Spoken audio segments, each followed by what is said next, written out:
आज हम लोग फिल्टर को वेल्डिंग करना समझेंगे। फिल्टर को कंडेंसर से जोड़ने के लिए ये जो पाइप होती है लोहे की होती है और ये कॉपर की होती है, इसको वेल्डिंग करना समझेंगे। और यहाँ पे एक पतली पाइप है कैपिलरी ट्यूब और फिल्टर, इसको भी वेल्डिंग करना समझेंगे और इसका फ्लेक्सिंग भी समझेंगे। सबसे पहले इसको हमें चेक करना है, किसी भी फ्रिज में हम जाएंगे तो सबसे पहले ये कंफर्म करना होगा कि इसके अंदर गैस है कि नहीं है। तो चेक करने के लिए ये चार्जिंग लाइन है, इसमें एनआरबी लगा हुआ है, हम इसको देख लेते हैं दबा करके इसमें गैस है कि नहीं। तो देखिए इसमें गैस है। तो सबसे पहले किसी भी फ्रिज में जाए तो हमें इसके गैस को उड़ा लेना होगा। अगर बिना गैस उड़ाए कहीं वेल्डिंग करने की कोशिश किए तो फिर दिक्कत हो सकती है, कहीं विस्फोट हो सकता है। और ये जो चार्जिंग लाइन है, अगर इसको खोलना होगा तो देखिए ये इसी के ऊपर ढक्कन लगा होता है, कवर लगा होता है। इसी के पिन को दबा करके हम चेक करते हैं कि गैस है कि नहीं है। और इसी के पीछे की साइड से ये जो एनआरबी पिन है वो खुल भी जाती है, यानी इसी के पीछे की साइड वाला इसमें पूरा लग जाता है और ऐसे घुमा करके इसको खोला जा सकता है। तो इस तरह से खोलेंगे, जो इसके अंदर की गैस है उसको हमने उड़ा दिया। और देखिए इस तरह की पिन इसके अंदर रहती है जो गैस को रोके रहती है।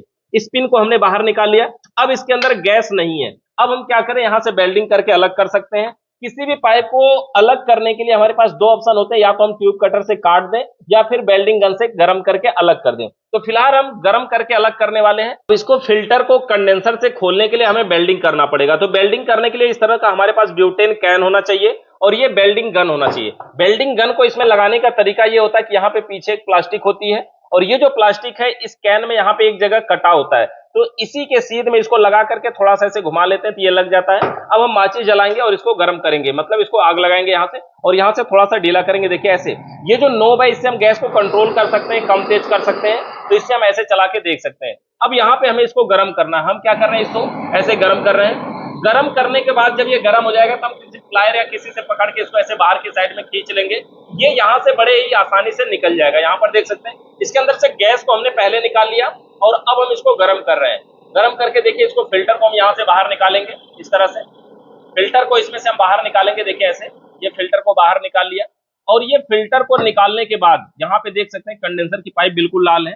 और ये फिल्टर को इधर से भी निकालना है कैपिलरी की साइड से। तो कैपिलरी की साइड से हम गर्म करके न निकाल करके हम इसको काट दे रहे हैं। देखिए अभी काटेंगे नीचे गिरेगा ये, तो इसको हम काट दे रहे हैं। और इसको कैपिलरी ट्यूब को ट्यूब कटर से नहीं, इस कटर से, वायर कटर से भी बहुत अच्छा तरीके से कट जाता है। बस यही है कि इसको ऐसे सीधा नहीं काटना, थोड़ा सा ऐसे तिरछा काटना, मतलब ऐसे जैसे पेन को छीलते हैं ना, ऐसे पेंसिल वगैरह को, तो थोड़ा सा ऐसे तिरछा करके इसको काटना होता है ताकि आसानी से इस तरह से कट जाए। और इसका सुराग देखेंगे, जब हमने पेन की तरह काटा तो ये कितना बढ़िया तरीके से ऐसे कटा। तो इस तरह का सुराग इसमें होना चाहिए, तो बढ़िया तरीके से कट जाएगा। अब हमें इस सिस्टम में नया फिल्टर प्रयोग करके वेल्डिंग करना है। वेल्डिंग करने से पहले एक बार हम इस कंप्रेसर मोटर को चालू कर लेते हैं और चालू करके देख लेते हैं कि इसका प्रेशर जो है वो कंडेंसर के आउटपुट से आ रहा है कि नहीं आ रहा है, कहीं कचड़ा उचड़ा तो नहीं आ रहा है। या फिर अगर हमें फ्लैक्सिंग करनी होगी तो हम फ्लैक्सिंग भी कर लेंगे। तो यहाँ पर सप्लाई देते हैं। यहाँ पर देखिए रिले ओएलपी लगा दिया, डायरेक्ट कंप्रेसर को हम चला रहे हैं। यहाँ पर ये दोनों तार हैं, एक तार को रिले में और एक तार को ओएलपी में। रिले ओएलपी में हमने ऊपर और नीचे बस केवल सप्लाई दे दिया है डायरेक्ट। और अब हम इसको चालू कर सकते हैं। यहाँ पर बोर्ड में लगाते हैं, स्विच को बंद करके पावर में लगाते हैं और स्विच को चालू कर देते हैं। यहाँ पर कंप्रेसर मोटर हमारा चालू हो गया। एम्पियर भी चेक कर लेंगे कि कंप्रेसर का क्या हाल है, कितना एम्पियर ले रहा है यहाँ पर। तो सबसे पहले डिजिटल क्लैंप मीटर हमारे पास है, इसको एम्पियर मोड पे ऑन कर लिया। देखिए ये 200 एम्पियर है, यहाँ 1000 एम्पियर है। तो हम जो चेक करने जा रहे हैं 200 से कम ही एम्पियर होगा, इसलिए 200 पे इसको सेट किया। और जो मेन लीड है उसी में क्लैंप को ऐसे फंसाएंगे। खाली फंसाने से ही देखिए यहाँ पर 0.4 यानी 0.34 के करीब एम्पियर ले रहा है, यानी इतना एम्पियर ले रहा है हमारा कंप्रेसर मोटर। मतलब ठीक है, बिल्कुल बढ़िया है, कोई भी दिक्कत इसमें नहीं है। तो इस तरह से हमारा क्लैंप मीटर है। अब हम इसको कंडेंसर को यहाँ से हम फ्लैक्सिंग कर सकते हैं। फ्लैक्सिंग करने का तरीका क्या होता है कि कंडेंसर की पाइप को ऐसे हाथ के अंगूठे से दबाएंगे और दबाएंगे, फिर ऐसे झटके से छोड़ेंगे, जिससे प्रेशर के साथ कंडेंसर के अंदर का कचरा भी बाहर निकलेगा। ऐसे दबाएंगे और आगे ऐसे हाथ लगाए रहेंगे ताकि ऐसे जब छोड़ेंगे तो हवा के साथ अगर कचरा निकलेगा तो वो हाथ पे दिखाई देगा। इसलिए ऐसे दबाएंगे इसको और फिर ऐसे छोड़ेंगे। देखिए इस तरह से दबाए रखेंगे। और कभी भी इसको इतना तेज नहीं दबाना चाहिए कि पूरी ताकत आजमाने लगे, ताकि कंप्रेसर का तेल वोल ही उठाने लगे ऊपर, तो ऐसा नहीं करना चाहिए। इसको मीडियम में दबाना है इस तरह से। जब ये बहुत प्रेशर के साथ हवा फेंकने लगे तो फिर ऐसे झटके से छोड़ना है। ये प्रक्रिया तब तक करेंगे जब तक इसके अंदर से कचरा आना बंद ना हो जाए। तो फिलहाल इसमें से कोई कचरा नहीं आ रहा है। इसी तरह से हम फ्लैक्सिंग करेंगे। फ्लैक्सिंग करते समय अगर कचरा आ रहा है तो कंडेंसर की पाइपों को वेल्डिंग गन के माध्यम से हल्का हल्का गर्म भी कर सकते हैं। कोई दिक्कत नहीं, यानी गर्म करने से नमी वगैरह जो रहेगी वो भी पिघल करके बिल्कुल बाहर निकल जाएगी। तो इस तरह से यहाँ पर चल रहा है हमारा और कचरा वगैरह नहीं है। अब हमें सिस्टम में नया फिल्टर लगाना है, ये हमारे पास नया फिल्टर है, इसको लगा करके वेल्डिंग करके जोड़ना है। देखिए अगर ब्रीजिंग रॉड यहाँ पर लगा होता, ज्यादा लगा होगा होता, तो हम क्या करते, इसको गर्म करते और गर्म करके इस तरह से आरी ब्लेड लेकर के इसको ऐसे ऐसे करके साफ करते।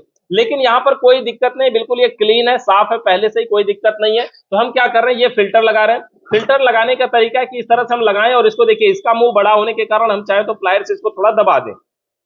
दबाने के लिए हमें इस तरह से इसको आधा पकड़ना होगा, पूरा नहीं, आधा पकड़ करके ऐसे इसके मुंह को दबा देंगे, ये फिल्टर यहां पर दब जाएगा। और अब हम ब्रीजिंग रॉड से फ्लक्स पाउडर की सहायता से इसको बढ़िया तरीके से जोड़ेंगे। देखिए यहां पर चालू करिए, इस तरह से यहां पर हम गैस को जलाते हैं और हमारे पास ये है ब्रीजिंग रॉड। ब्रीजिंग रॉड ये एक तिल्ली होती है, ये कॉपर ऑक्साइड का बना होता है, आग के संपर्क में आने से जल्दी ही पानी का रूप धारण कर लेता है। इसको थोड़ा सा पकड़ना पड़ेगा, नीचे गिरेगा तो इतना मत पकड़ना कि मुंह दब जाए और बाद में फिर कैपलरी ना जुड़े, है ना। तो इस तरह से इसको हमें फिल्टर थोड़ा सा पकड़ लेना पड़ेगा, क्योंकि जब ये गर्म होता है ना तो ऐसे नीचे लटकने लगता है, क्योंकि तब बॉडी कमजोर होने लगती है। इस तरह से हम इसको गर्म करते हैं और ये पाउडर को यहाँ पर नीचे, फ्लक्स पाउडर हमारे पास है, ये पाउडर को यहाँ नीचे रख लेते हैं और सबसे पहले ब्रीजिंग रॉड को थोड़ा सा गर्म करते हैं।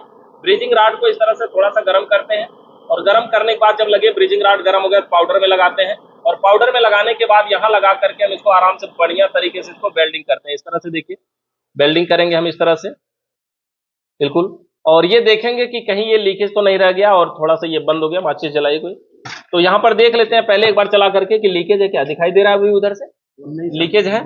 अगर ठीक है बंद है, रुकिए रुक जाइए। तो हम क्या करते हैं अभी, अगर ये लीकेज नहीं है हम चालू कर लेते हैं। चालू करने समय पता कंफर्म चल जाएगा कि लीकेज है कि नहीं है। वैसे हमारी अगली प्रक्रिया प्रेशर चढ़ाने की होती है तो उसमें फाइनल पता चलता है। लेकिन यहां पर भी अगर बड़ा लीकेज होगा तो अभी पता चल जाएगा, छोटा लीकेज होगा तो कैपलरी जोड़ने के बाद पता चल जाएगा, क्योंकि कैपलरी एक पतली पाइप है, इसमें गैस थोड़ी थोड़ी जाती है। इसका यह मतलब है कि कैपलरी से पहले ज्यादा प्रेशर रहता है, इसलिए वो प्रेशर पूरा इसमें जा नहीं पाता, इसलिए यहां से गैस निकलने लगेगी। फिलहाल हम इसको चालू करते हैं एक बार और चालू करके देखते हैं। देखिए यहाँ कैपलरी से हवा आ रही है, अभी ये गर्म था तो इसलिए गर्म हवा आ रही है। देखिए क्या उधर से भी हवा जा रही है, कहीं से हवा निकल रही है। देखो हम इसको थोड़ा सा इसी से बंद करते हैं, गर्म होने के कारण कहीं से नहीं पता चल।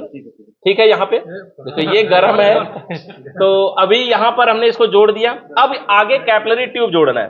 कैपलरी ट्यूब को हम क्या करते हैं, एक बार हम थोड़ा सा कैपलरी ट्यूब इसी में से काट लेते हैं, पूरी साइज को नहीं लगा करके इसी में से कैपलरी ट्यूब को थोड़ा सा काट के निकाल लेते हैं। देखिए इस तरह से इसी में हम कैपलरी ट्यूब को थोड़ा निकाल लेते हैं। अब इसी कैपलरी ट्यूब को हम जो वेल्डिंग करेंगे और यहां तक चेक करेंगे कि हवा यहां तक आ रही कि नहीं, यानी हमारा कैपलरी वाला पॉइंट सही जुड़ा है कि नहीं जुड़ा है, इसको भी हम यहां से चेक कर लेते हैं।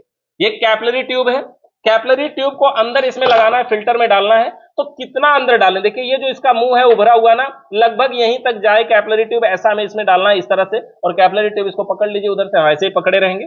तो इस तरह से इसको लगा लेना है, ज्यादा अंदर नहीं करना है। माचिस जलाएंगे और यहां पर देख सकते हैं ये माचिस जलाएंगे और कैपलरी ट्यूब को हमें वेल्डिंग करना है।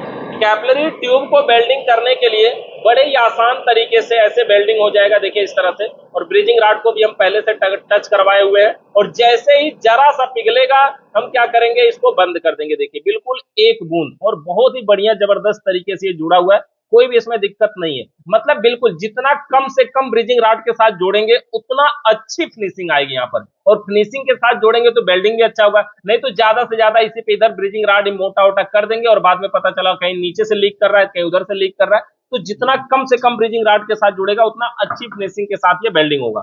तो यहाँ पर देख सकते हैं ये दोनों हमारा जोड़ कंप्लीट हो गया। अब हम इसको चेक कर लेते हैं कि कहीं ये लीकेज तो नहीं रह गया। हम क्या करते हैं, फिर से कंप्रेसर मोटर को अपने चालू करते हैं और चालू करेंगे। यहाँ से पता नहीं, यहाँ से गर्म हवा आएगी अभी कैपलरी से। देखिए हमने इसको चालू किया, कैपलरी से हवा इधर जा रही है, लेकिन यहाँ भी कहीं लीकेज कर रहा है। अब देखिए यहाँ जो लीकेज है वो देख लेते हैं कहाँ है। ये कैपलरी के नीचे ही लीकेज रह गया, यहाँ पर देख सकते हैं इस तरह से। तो यहाँ पर थोड़ा सा हमें और ब्रीजिंग रॉड लगाना पड़ेगा। इस साइड में तो कोई लीकेज नहीं है, कैपलरी की साइड में लीकेज है। इसको हम फिर से एक बार वेल्डिंग करके जोड़ रहे हैं। माचिस जलाइएगा और माचिस जलाएंगे कंप्रेसर को, हाँ कंप्रेसर को बटन को बंद किए रहिए। यहाँ पे हम थोड़ा सा फिर से इसको गर्म कर देते हैं। कभी कभी ऐसा होता है कि खाली हम वेल्डिंग गन से गर्म कर दें तो भी अपने आप जुड़ जाता है, हमें ब्रीजिंग रॉड भी लगाना नहीं पड़ता, क्योंकि वो जो ऊपर ब्रीजिंग रॉड लगा होता है ना, पिघल करके नीचे अपने आप जाता है, हमें नीचे लगाने की जरूरत नहीं पड़ती है। तो इस तरह से देखिए हमने अब की बार ऐसे ही लगा करके फिर से छोड़ दिया, थोड़ा सा लगाया ब्रीजिंग रॉड और बढ़िया तरीके से ये जुड़ गया। तो इस तरह से हम वेल्डिंग करेंगे फिल्टर को और कॉपर कैपलरी ट्यूब को। दोनों पाइपों को। अब हम इसको एक बार फिर से चला करके देख लेते हैं कि क्या हाल है इसका, अभी तो कहीं लीकेज नहीं है। इस तरह से देखिए, चालू करिए। अब देखिए यहां से कैपिलरी ट्यूब से प्रेशर आ रहा है। ये कैपिलरी ट्यूब की पाइप देखिए नीचे ऐसे लटक रही है ना, इसका कारण ये कि ये गर्म हवा इसमें से जा रही है, तो इसलिए ये नीचे लटक रही है। मतलब इसमें से गर्म हवा जाती है, इसलिए ये धीरे धीरे नीचे लटकने लगती है। ऐसे थोड़ी देर में भी ठंडी हो जाएगी, मतलब ये वेल्डिंग किए थे इसलिए गर्म हवा जा रही है। मतलब ऐसा नहीं कि ये प्रेशर के कारण गर्म हवा जा रही है, ये वेल्डिंग किया गया था इसलिए गर्म हवा जा रही है। तो इस तरह से देखिए कैपिलरी ट्यूब से हमारी बढ़िया हवा आ रही है, यानी ये दोनों वेल्डिंग हमारे बिल्कुल बढ़िया तरीके से हो गए हैं। तो इस प्रकार से हम वेल्डिंग कर सकते हैं। देखिए ब्रिजिंग रॉड से वेल्डिंग करने के लिए ब्रिजिंग रॉड को थोड़ा सा एक बार फिर से माचिस जलाइए। ब्रिजिंग रॉड को हम केवल ऊपर की तरफ लगाते हैं, नीचे की साइड में ये अपने आप पिघल करके चला जाता है। और कभी कभी हम ऐसा भी करते हैं कि ब्रिजिंग रॉड को थोड़ा सा हम दूर ऐसे गर्म करते हैं, थोड़ा सा दूर, और दूर गर्म करके इसको हम अपनी जरूरत के हिसाब से ऐसे चाहते हैं तो ऐसे मोड़ लेते हैं। देखिए इस तरह से, और ऐसे मोड़ भी सकते हैं। मोड़ने के बाद कभी कभी ऐसे नीचे या उस साइड में ऐसे लगाना हो तो भी लगा सकते हैं। तो इस तरह से ब्रिजिंग रॉड को गर्म करके मोड़ा जा सकता है, हाथ से डायरेक्टली नहीं मोड़ा जा सकता, गर्म करके मोड़ा जा सकता है। ये ब्रिजिंग रॉड है, फ्लक्स पाउडर है हमारा, ये ब्यूटेन गैस है, और ये वेल्डिंग टॉर्च है, और ये जो आगे का नोब है इसको बोलते हैं टॉर्च पत्ती। तो इस प्रकार से हम फिल्टर को जोड़ सकते हैं।